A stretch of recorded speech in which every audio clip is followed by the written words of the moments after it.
Hi అండి. ఈరోజు మన ఇంటి హెల్తీ ఫుడ్స్‌లో నోట్లో పెట్టుకుంటే కరిగిపోయే ఒక కమ్మటి స్వీట్ ఎలా చేయాలో చూపించబోతున్నాను.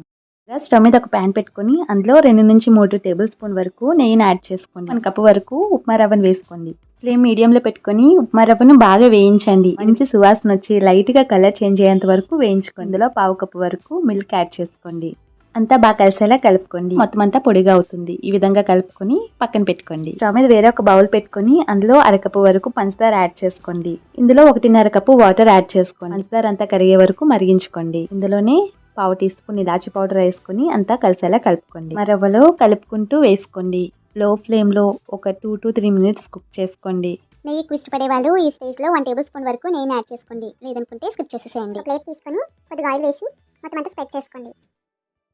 సన్నగా కట్ చేసుకున్న బాదం పిస్తా యాడ్ చేసుకుంటున్నాను. మీకు నచ్చిన డ్రై ఫ్రూట్స్ ఏదైనా సరే పైన యాడ్ చేసుకోండి. పూర్తిగా చల్లారనివ్వండి.